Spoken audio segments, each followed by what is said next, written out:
I'm Steve Bujold. Welcome to Downhome Corner. We have an update with Byron Christopher. His book, The Man Who Mailed Himself Out of Jail, the story of escape artist Richard Lee McNair, is now available on Amazon and, surprise, becoming a 2020 Christmas present for many back home. But Byron began filming his parts in Morin Heights this week for the 4-part TV docu-series, soon to be showing on the ID Discovery Channel. Since the pandemic has limited travel, Byron can't be in New York to film his interviews for the show. He's kind of the host. So, with the New York producers streaming in live on monitors, Byron was recorded in Quebec by a Canadian film crew. So the project means it's moving ahead and could be on your TV in early 2021. Let's catch up with one of Campbellton's favorite sons and the gatekeeper to the Richard Lee McNair story. Well, Byron Christopher joining us from somewhere in a chalet just outside of Montreal. Am I right? Am I close? Well, yeah, just outside. You could be more specific. It's about 45 minutes north of the city. It's in the Laurentian Mountains. It's a chalet complex. There must be 50 beautiful chalets here. I'm told they go for, if you want to rent one, they go for about $600 a night. It gives you an idea of the size of these places. I mean, beyond beautiful, man. Well, if you only stay half the night, is it still $600? Yeah, you probably. But I mean, there's quite a few rooms here. Beautiful. You could have joined me if you wanted to, and maybe some of your girlfriends. There's all kinds of room here, so you'd be, there wouldn't be any. There wouldn't be a cramped space for anybody. I don't mind a cramped space now and then, but with the right people. But it sounds like it's a beautiful place out there. Like, but why would you be up there? Like, what does this have to do with Richard Lee McNair? Well, it's the site was chosen by a TV production company in New York City, run by Soledad O'Brien. They are producing a 4-part series for the Discovery Channel on Richard Lee McNair, the U.S. escape artist. Now, the plan was for Byron to head down to Manhattan or Brooklyn in November, but that is very difficult because of COVID. And it's, in return, very difficult for the Americans to send a film crew up to Canada. So what they decided to do, they shopped around and found a very good production company here that would do the shooting. And that's one thing. Second thing, they needed a location. They called and said, we'll give you a choice, Byron. Do you want to stay in a hotel in downtown Montreal? And we'll drive you, we'll have you taxied to a studio for the interviews. Or you could be staying in a chalet north of Montreal. And from the chalet, you just walk a matter of meters to another chalet, which has been set up as a studio. Which would you prefer? Well, that was an easy choice. No kidding. I said the chalet. So here I am, and I arrived on Monday evening. I flew in from Edmonton, landed in Toronto, then got another flight to Montreal. Got a rental, all paid for by the company, and I drove north to this chalet complex. Next morning, I was knocking on the door of the chalet next door, and I was shocked when I walked inside. All the windows were all blacked out with plastic black garbage bags taped all over. I said, what's going on here? And they had a lot of bright lights, studio lights. They said, we want to give the impression that the lighting is consistent. So we don't want daylight to come in, because an interview shot at 10 in the morning has different lighting than an interview shot at 4 in the afternoon. So, okay, this is all new to me, but they had wonderful equipment. They had, I don't know how many boxes, big cartons of tripods and God knows what they need to do their shooting. I would say there would be 20, 30 boxes. So it was all set up for a studio, and there it was, a wood-burning fireplace. Very nice setting, and they had me on a chair in front of this fireplace, and they had 2 cameras. One was static, in other words, the camera was not moving, and the other one was on a dolly. It rolled back and forth, just like in the movies. Like So, a Hitchcock thing, or, huh? A tracking shot. Yeah. yeah. You know, all new to me. As you know, I'm a radio guy, so Yeah. I'm not used to this equipment. And then the questions were being asked by producers in New York State. They were at home. There was a group of them, but primarily one of the producers was asking the questions. I could see her on a monitor. There was a bit of a delay, but nonetheless, it worked out quite well. Yeah, so then that was it. Now, on Tuesday, they thought I would be under the lights for 4 hours. Turned out to be 5.5 hours. Yesterday was 7 hours, or pardon me, on Thursday was 7 hours, or Wednesday 7 hours, pardon me. And then on Thursday, getting my days mixed up here, I'm losing track of time. On Thursday, it was more like 8 hours. So a lot of time under the lights and a lot of questions, so many questions. They had texted or emailed me a PDF file listing the topics that they wanted to cover and the issues. So, I printed it off. It was 47 pages of questions. They were curious. That's a lot. Huh? Curious lot. Well, what it is that it's a 4-part series. But, you know, as you're used to the business, you know that when they interview people, it may be for a couple of hours, and they might use 2 or 3 minutes of that. You're part of let's say, a 1-hour special. Mm-hmm. And that's it. But in this case, I'll be showcasing it, which means I will walk the viewer through it. Here is what McNair was thinking. Right now, he's in this position, he's in this dilemma, etc. So, and that takes, on my part, a bit of training, because I would often respond in the past tense instead of present tense. So I'd stop and say, Byron, remember, we have to talk here in present tense. So that slowed things down a bit. I think on the second day, I got the hang of it, more so. So, we had the odd problem along the way with recording. One of them is purely my fault. I don't shut up. I get into a story mode, and I get off on a little tangents and talk about things that are related to the story, but maybe not terribly relevant. And at that point, New York would say, no, okay, we don't need to hear that. I have some questions here. And it could put me back on track. So there's a bit of that.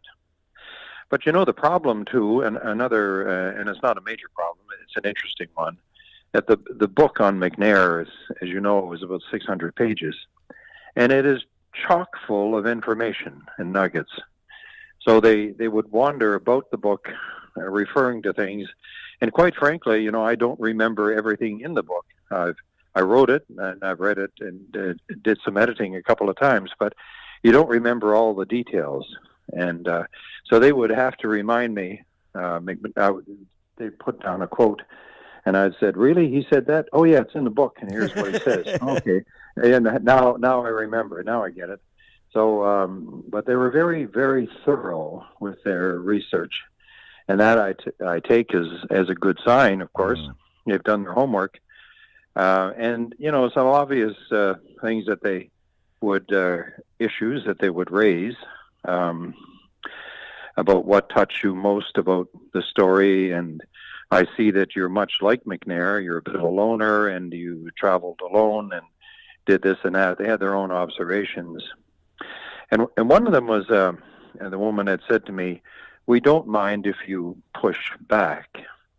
I said, don't worry. If you ask anything I feel is not appropriate, I will push back. And that's okay. We're both cool with that. There was a question where they said, well, you're friends with McNair. And I said, I think that's fair. I am friends with him. Now, that doesn't mean I condone his criminal activity, but I respect the man for what he is and the good things that he's done. I would put it that way. And they said, well, when you're close to someone, can you trust them? And I said, well, in this case, yes, I do. But I said, if I can be frank with you, if I had a choice of trusting prisoners over media people and TV production people, I would pick the prisoners any day. And the woman said, well, I didn't mean to upset you. And I said, no, but you need to know that. We're not in an industry that's all that clean or well respected. And the prisoners see that. And I've been on a prison beat for about 30 years. And quite frankly, I feel more at ease in the prison yards and going down the ranges in these prisons than I do in the boardrooms of Mother Corp or some of the news stations I worked at. I trust those people in prison more than some of the people in the news business, and you have to know that. And I'm not alone. So, if anything, it gives them something to think about. But on a different note, sounds like a neat little along. thing in there too. It sounds like a neat little insert, or to give the viewer something to think about too. You know, we kind of live in a world of agendas these days. I really like that. But they're moving along well. They're lining up interviews, and they got a bit of a scoop here. They've been able to get an interview, I'm told, with Jim McNair, who's the father of Richard Lee McNair. Oh. And Jim McNair, a former deputy sheriff in Duncan, Oklahoma, he has never been interviewed. I spent hours with him on the phone, trying to encourage him to talk about that, the impact the murder had on his family and him, and the impact McNair's various escapes have had on him. Again, remember, he's a deputy sheriff, so, that would have been difficult for him to handle. And the fact he had disowned his son after the third escape, I talked with Jim about that. He told me he was a Christian. I said, "You're no Christian. Christians don't abandon their children, sorry." And after that, that conflict, we became friends, I suppose. We talked, and before I know it, he's traveling to McNair's penitentiary in Colorado and visiting his son. And that was a shocker for Richard. Now they talk on the phone 2 or 3 times a week. They exchange letters, and they're together again. And Jim McNair, the Christian, called one day and he said, "Byron, I have to tell you something, that I think God used you to bring me and my son together." I found that very touching. I wanted to tell him that I'm a Christian. I wanted to tell him that I'm an atheist, thank God. But, those jokes don't go over too well always, so no, they don't I kept that to myself. They don't get the sense of humor sometimes is lost in there. But that's really interesting that he would feel that you're responsible for them coming together, in their relationship that way. So, and him being interviewed for the TV series, that's certainly what a coup. Yeah, absolutely. I mean, it's it's something extra beyond the book. So already it's But you're seeing the series now kind of take shape. I mean, at first, we have a concept of something and how it's going to go, but until it starts to shape up, we're never really sure. Now that you're seeing kind of a form and everything come together, what are your thoughts? What do you think? Well, it's a bit too early yet to decide, how it's going to look like, or even if I'll be happy with it. But it's not my production, of course. I'm just a big part of it, but I'm not controlling it.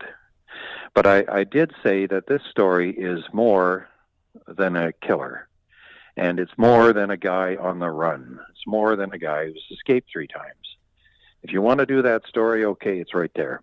But it's more than that. You want to know how he felt at the time of the murder, if you want to get into that, how the victim's family, how they have been hurt by it years later, and where he spent his time on the lam, how he got out. Remember, there's 3 escapes, 3 different operations there for him. What about his time when he was lonely on the lam? And where did he go? How was he captured? What was that about? I mean, there's so many questions. And I said, you've got to go deeper than that. But if you think he's just a killer, remember that when you're in a shopping center, let's say, you're going to pass hundreds of people as you go up and down the main parts of the mall. But do you realize that you pass killers? These guys who have killed 20, 30 years ago, they're long out. They're out and they're driving taxis or working in factories. They're in those malls and they're passing you. They're behind you at a convenience store in a lineup. You're not aware that they're a convicted murderer, but they are. And they've served their time. They don't all die in prison. You know, they're out there. You have to know that. And so I said, you know, we should think about that. Another thing is that McNair, we talk about him being free.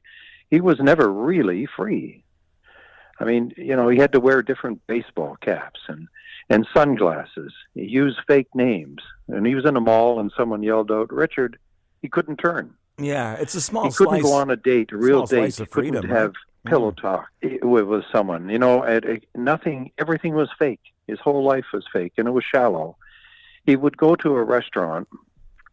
He talked about this on Christmas Day, and families were out on Christmas Day at this restaurant enjoying a great meal and company and laughing and that. And there he is sitting all by himself.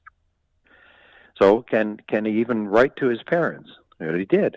He wrote a letter one day telling him how he felt, how lonely he was, and then he had to tear it up. He couldn't mail it. So it was just a matter of getting those feelings out there. And you can't tell me that's a normal life. You know, it's not. So in a way, Richard Lee McNair was in a different kind of prison. Sure, he was in the Rockies, and he was driving the prairies, and he was in Campbellton, standing in a lineup at Tim Hortons and all of that. But still, you know, he often slept alone. He couldn't share his deepest secrets with anybody. He couldn't trust anyone. So he wasn't totally free. And in these moments of loneliness and despair, he would often think back to the prison in Pollock, Louisiana, the noise and the cons and the bullshit. And then he'd say, okay, it's not so bad out here. But I think people should know that he was never truly free. And I don't mean to detract from the romance of the documentary that a man is running free and he's beaten the authorities and all of that. Okay. But it's more than that. It's not quite as glamorous as one would think. And I'm hoping the documentary series will get into stuff like that, go a little bit deeper than what it usually is. I think the series gives you a chance to go a little deeper and to uncover a few more layers and kind of get out some of the nuances that you aren't able to kind of portray in the book. Yeah. You know? Yeah, one difficulty I had in writing the book, and I'll share this with you. McNair's escape, the route from the penitentiary in Pollock, Louisiana. The U.S. Marshals have always maintained that he jumped a train nearby, and that is how he got to northern Louisiana on a freight train. And McNair denied that. He said, no, I made my way up the tracks through a national forest, slept in the forest during the day over several days, stole a van and made my way to Monroe, Louisiana. So there were two accounts there. Which one do you believe? If you were putting the book together, which one would you put in? So I had this dilemma. And the reason how I solved it was to put both in. Okay, here is the police account of what happened. And now here is McNair's account. And you, the reader, you can decide which one is accurate. Okay. So that's the way the book was drafted. And then along came a discovery. McNair drew for me a map of an industrial plant that he broke into. And the map showed it, the outside of the building, cars at the back. There were sheds here. There's a highway here across the road. Almost perpendicular was a country store. He said he broke into that too. So he draws this rough map. And one day I had the idea of going on Google satellite maps. I followed the highway down until I hit a structure that was very similar to the one McNair had drawn. I thought, my goodness, this almost matches. This has got to be it. So then I went down to street level, got the name of the company. I could see it on a sign. And I got the phone number of the company off the internet, and I phoned the company. Told them who I was and that I was doing a book, and that I ask him some questions about a possible break-in there on this night or this time. The manager said, yes, we did have a break-in. Some culprit broke in through a door. We could see the marks of a steel bar that was used to pry the door open. He got inside. He'd gone through rifle drawers and that's exactly what McNair had done. But I said, was there a van stolen? He said, yes. One of our workers had a van out back. He's a part-time worker. In fact, he's a preacher. He had his van stolen. Okay. And so that matched. And then I called the police, the sheriffs in the town nearby called Winfield. I spoke to the sheriff there, a nice gentleman. I said, can you tell me if there was a break-in? Could you confirm there was a break-in at this shop miles out of town on just off a highway? He said, hang on, I've got to go downstairs into the basement to get the cold case files. Can I phone you back? He does. Phones back in about 20 minutes. He said, yes, there was a break-in at this place, at this address. This is taken, and a van was stolen. I said, okay, so that was reported, and you have record of it. Yeah, so the sheriff confirmed the break-in at that place. And I said, now, while I have you on the phone, was there a break-in across the street at a small country store? He said, yes, there was. And he told me what was taken. It matched exactly what McNair had described. So he said, how do you know that if you're in Canada? I said, I have a confession here from the man who did the break-in. It's Richard Lee McNair. He said, my goodness. He said, I've always wondered if that was him who did that. We never did know. So I scanned McNair's letters where he talked about the break-ins, and I emailed them to the sheriff in Winfield. He phoned back and he said, I got your email, and he said, you've just closed two cases for us. Thank you very much. What can I do for you? I said, well, that van, Sheriff, is it still around?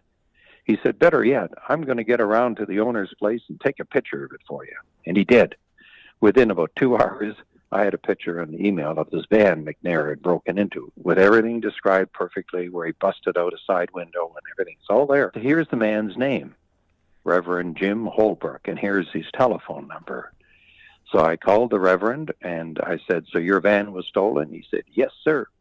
He said, we got her back, and we talked about that. And I said, can I share with you who did that crime? He said, go ahead. I said, it's Richard Lee McNair. He said, my goodness. And, his first reaction was sort of funny. I said, what are you going to do with the van? He said, I'm going to hold on to it, because if they ever do a movie, they'll want to use my van.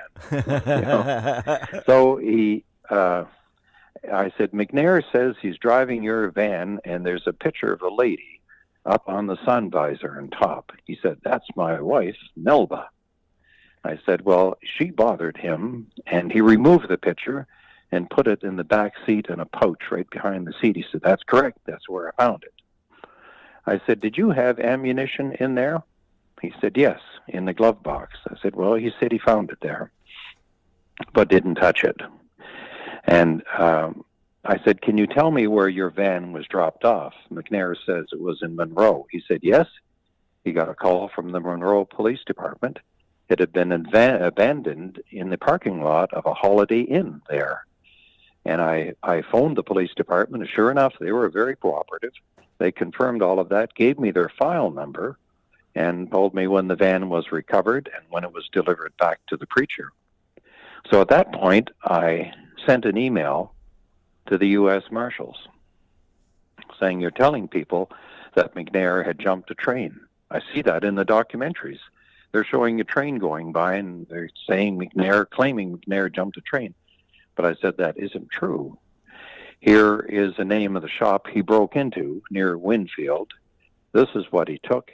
Here's a picture of the van. This is the owner of the van. Here's his phone number. And here is the police file number in Monroe. It's all there. McNair's story was confirmed. And all I got back was a note that says, well, that sorts that out.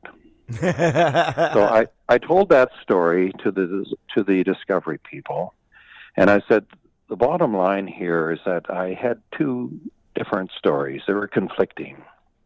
One would naturally and maybe automatically assume the police were telling the truth. Their story was accurate. But turns out that wasn't the case.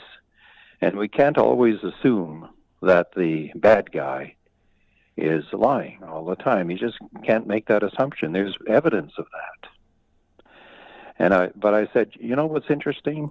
That after all that came out, the police said that McNair had fabricated a story about going up through the forest and that. But I said, did they ever apologize? No. They just, they didn't want to do that. But I said, I'm not taking sides here. I'm just simply putting out information you should know, is that in this case, he was telling the truth.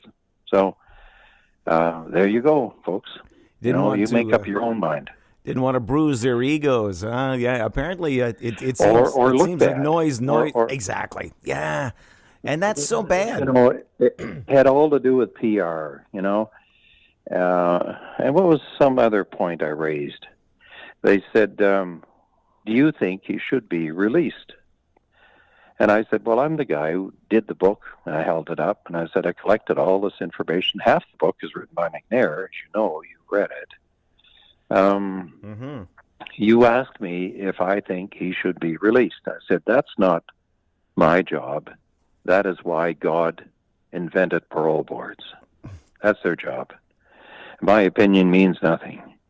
And when people read the book, they too will have their own opinion. And they're welcome to that. That's the idea. And I don't want to influence anyone one way or the other, but on a personal level, sure, I think he's spent his time in that. But this is not a voting thing here. The parole board has to make that decision. Another question they asked of me was, do you think he forgives himself for killing that man? I said, well, again, I'm not a mind reader, but I suspect that McNair does not forgive himself, and why should he? I mean, that was the worst of all crimes. So, he's blown away an innocent man who's simply trying to put bread and butter on the table for his family. And so that's a very difficult thing for him to ever forget. And if I did that, I would never forgive myself. How could I?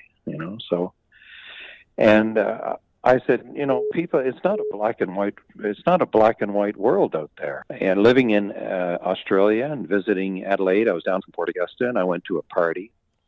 There was a bunch of us, but guys, and there was alcohol at the party. I was drinking a bit. And I got out in my car. It was in the downtown area near the big station there downtown. I wasn't paying attention, and my wheel bumped highway there. And had I not been drinking, I would have noticed that. But I was busy talking to the guys in the back seat and that, and chatting, and I had a beer or two. And I wasn't totally drunk, but I was a bit impaired. But there you go. Now, what if I had hit a child at that crossing? Would I be talking to you today? I'd be a criminal. I would be an impaired driver and possibly causing death. And yet I'm not a bad guy. But in this case, McNair willingly shot two men. He's in a bad mood during a break-in. You can't really compare the two. But I'm just trying to tell you that, ordinary people, if you will, can get involved in terrible things just by making a mistake. And further to that, the one very graphic example I remember covering a trial in Edmonton, Alberta, a man was charged with impaired driving causing death. He was a welder, about 40 years old or so, had no criminal record, was out at a pub in his neighborhood, had a bit too much to drink, was not paying attention. He blew a stop sign and rammed into the side of a car, T-boned it.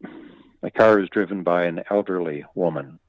She had her window down. It was summertime, and she was injured. He ran out of the car, went to the woman. She's behind the wheel, and she's fading. And what does he say to her? He says, "Lady, please don't die. Don't die." He kept saying it, but she died.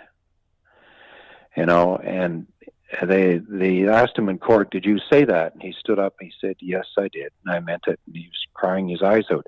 You can't go back, He had too much to drink. He wasn't paying attention. He blew that stop sign, and he broadsided that sedan, killing that woman.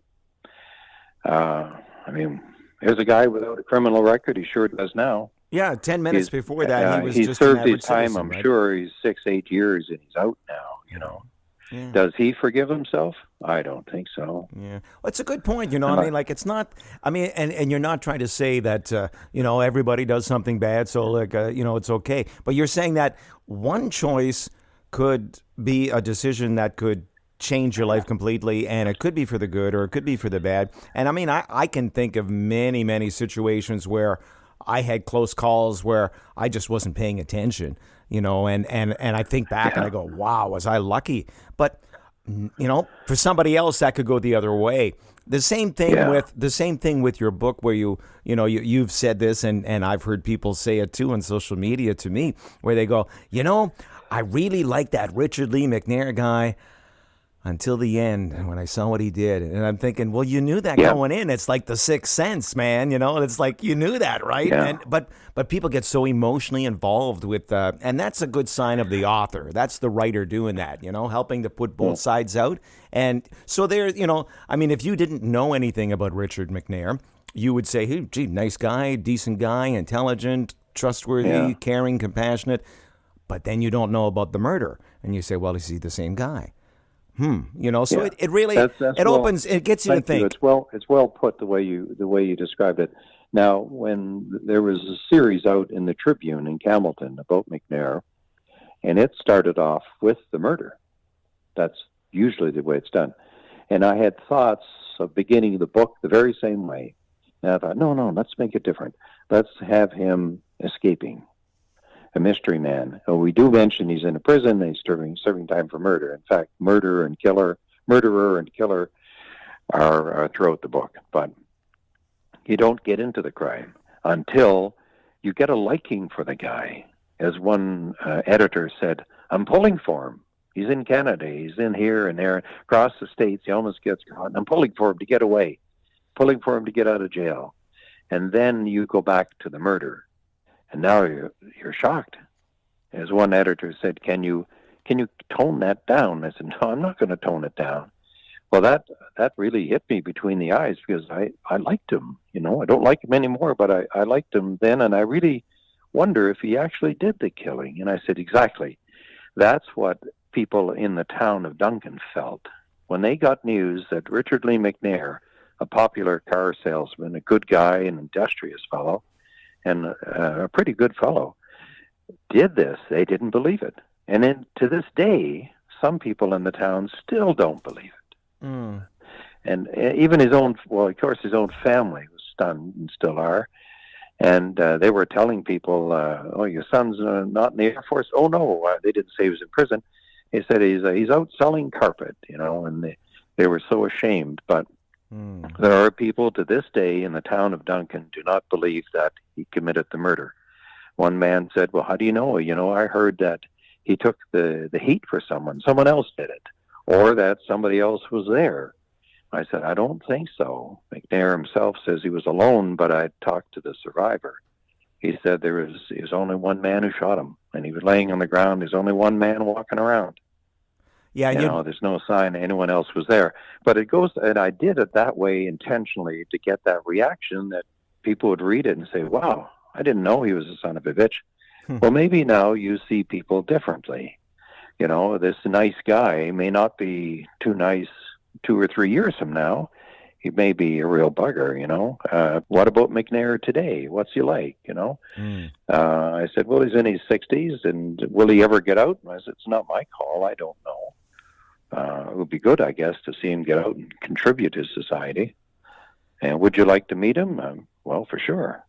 Would it be in Canada? No, I said he wouldn't be allowed here. So he knows a way or two in. He might be able to find a way in. Knowing him, he can probably get into Canada better than I can get into the States, right? Yeah.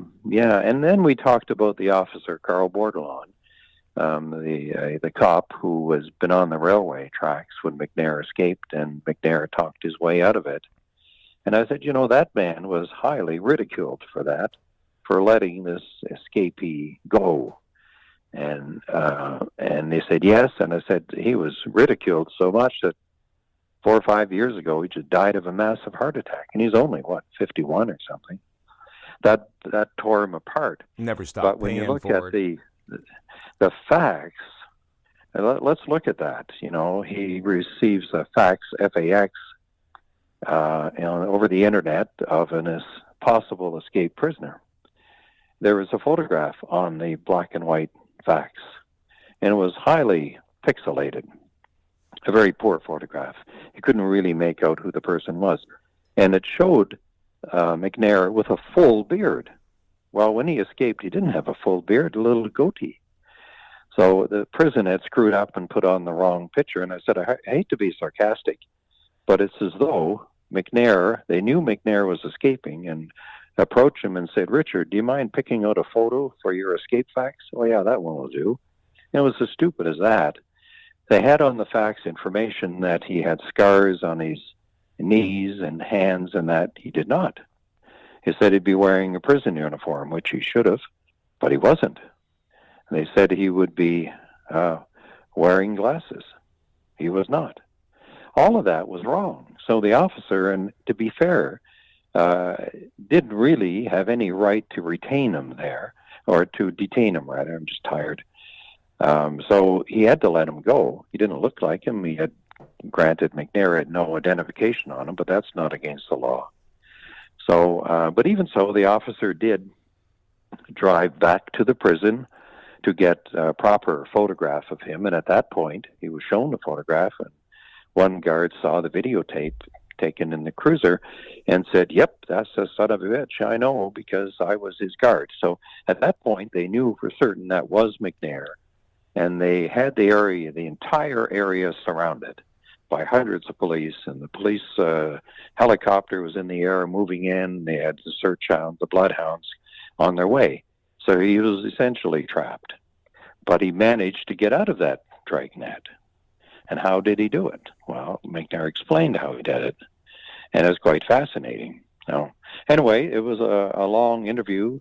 We had quite a few hours there under the lights. I thought I'd have a suntan by the time I was done, but I did not. And I enjoyed the crew. I'll tell you, that production crew, they were really professional. Excellent. Quite courteous. Do you need to have a bathroom break? Would you like another Red Bull or what have you? And they were so precise, and this is not my area, about sound. Like they would say, no one talk for 45 seconds. We want room sound. Ambient sound, room ambience. Yeah, stuff. And could you say this word again? But the usual tricky things in dealing with American interviews, as you would know, you've done a few. It's railroad instead of railway, things like that. It's not lieutenant, it's lieutenant. And it's house and not mouse. Right. Yeah. So I don't had say a lot of mental gymnastics. I wanted to say he was a member of the U.S. Air Force. He was with the U.S. He was with the Air Force. I don't have to say U.S. Did you say A, or any Canadianisms come out? No. But think about the studio setup that they had. They had me on a chair, and to my left was a fireplace, and they had wood burning in there. And every now and then, I would say every 20, 25 minutes, they had to stop shooting to put more wood on the fire. What? I've never been in a studio with that kind of setting before. And this interview with Byron Christopher will continue after we throw another log on the fire. They had a whole pile of logs stacked up, and it was pretty cool, pretty hot rather. Nice. Yeah, no, and the people in New York were thoughtful. They'd repeat the questions if they weren't clear, and remind me of what I had written in the book when I forgot what was there. I said, sorry, the book is 600 pages long, and I don't remember everything, and, it's not as if I wrote it yesterday. No. That's fresh in my mind, there's just so many nuggets in the book. I've heard that. I've heard that so often, too, like over the years. I've talked to, I interviewed people who are actors and have been in TV series or movies and stuff, and I'll ask them a certain part about, and it's usually not to do with the plot. It's usually, like what was going on during this when you filmed it, and then they're like, "Gee, I don't even remember now." It's like, "Oh, okay, really?" Yeah. It's like, so you remind them, and they go, "Oh yeah," and then you've jogged their memory on an incident that you're trying to ask them about. But I mean, it just happens that way. I mean, like a book will take years and years and years to write, and all these hours of editing and researching and revising and stuff. And same thing with movies and albums and stuff. It's hours and hours and hours of work.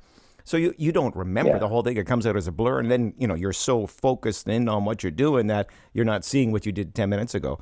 But it sounds like the series is going to be good in a couple of things that we haven't heard before. Like we'll get perhaps maybe a little more on Carl Bordelon, perhaps, and maybe we'll also get to see that interview with Jim McNair, Richard Lee's father. I think that's going to be very interesting. So we'll see. I hope so. I hope the whole series is insightful, and it isn't just this happened and that happened. I hope there's a lot of whys are answered, and even if they're just opinions and that. And I don't mind people having opinions that conflict with mine. Go ahead. Makes it even more interesting. So the upshot is that there will be more sit-down on-camera interviews, quite a few more with various people, and I'm not up on all who is being interviewed. They're having difficulty talking to certain people. The RCMP seem to have closed ranks right now because of the scandal. People that were willing to talk a few days ago suddenly said they're not available now. And that's a little bit of a hit. But, there's a plus here. Jim McNair appears to be on board. Mm-hmm. I've talked to McNair's former girlfriend at the time of the homicide. Surprisingly, she has agreed to be interviewed, and that's a plus. Mm-hmm. So some gains and setbacks, but it all comes down to the shooting will probably wrap up at some point in December, and then they begin post-production, and that would go at some point in December as well into January, and they're figuring that everything will be in the can, the 4 episodes, by February next year. Wow. And at that point, the people at Discovery will check it out, give it the green light, and they pick a broadcast date where it will be aired. So that's I'm just giving you the executive summary of what is down the road there. So you're asking when it goes to air. I don't know that, and perhaps even Discovery doesn't know that yet. But I'm guessing that spring, maybe summer next year, that four-part series should be out. Well, that's great. And Steve, that's that part of it. Okay, just get that out of your mind for a second. The documentary series. What will definitely follow this is a movie. Excellent. What the movie is about, I'm not sure. What I've been told is that it will be about a news reporter and a prisoner. Think about that for a second. I don't know if that's going to happen. If it does, I hope it's okay and accurate. But if it's purely on McNair's escape and his time on the run, that's cool too. Perhaps that's the one I would choose. But that's what's coming down the road further, and that's a long process. I can share with you that there are already 3 screenwriters interested. 2 of the 3 have already begun drafts of their story. One is in Los Angeles, the other is in New York. So I'm pretty certain that a movie is coming down the pike, and that means for Campbellton, our hometown, the movie crew would arrive in town and be there for a while, and because Campbellton is a huge part of the story. Mm-hmm. Huge. Mm-hmm. Absolutely. Well, he was caught there, and and what's wild about it is, myself and a number of people from Campbellton, we just marvel at the proximity. I mean, I was a mile at most away from where he was when he was captured at that time. And nobody, you were there, yeah, and nobody knew anything about it. That was the whole thing. It was so uneventful. But look, it's great that you checked in with us and took the time in the middle of all this to speak with us. I mean, 2020 has been a tough year for so many people. But you are an example of how things can really go very well in the middle of, downtime. So congratulations to you, Byron, and, good luck on the rest of it. It sounds like it's a hell of a ride, and it's just beginning. Well, thank you very much. And yeah, it is a good ride. I'm working a lot of hours. I'm tired at times, and Other times I'm just buzzed out because I'm so burned out. But in the end, I'm smiling, I enjoy it, and I've got my fingers crossed that they do a good job of it. Well, as long as the check clears, I think you'll be okay, Byron. Well, so far they've been clearing. And American funds. Yeah, and I've already bought a new car. It's a 1948 Chevrolet. Oh, it's in mint condition. You've gone more modern. That's excellent. You're right with the times. Excellent, Byron. Yeah. Okay. And I can pass on the line to anyone who has an old car like that. It's a great line. I've used it many times. Prior to this car, I owned a 1937 Oldsmobile, and it too, it looked all stock, but it had a better motor. The motor is only 40 years old, but from the outside, it looked stock, and it was a great-looking car, pod lights, suicide doors, and all of that. So it's just a stunning car to look at, black and everything. So one time I pulled up outside a restaurant, deliberately, slowly made my way into a stall and turned off the motor and got out, checked something in the back seat, which meant opening the suicide doors, closing it, and then making my way into the restaurant. And sure enough, walking down the aisle in the restaurant, there's always a guy, and 95% of the time it is a guy who leans forward in the booth and says, "Excuse me, sir, your car, is it all original?" I said, "No, the original owner is dead." Not bad. I'll be using that line again. That's fun. What the hell? Anyway, thank you for your time, Steve. It was good talking to you again, and I must move on here. I got to head back into the city. Yeah, I want to visit some friends. Grab me a smoked meat, would you? Yeah. All right, young man. We'll chat again. You take care. You too, Byron. Thanks, man. Well, it sure looks like there's more to this story unfolding very quickly. Early in 2021, you could be watching the 4-part docuseries on the Richard Lee McNair story.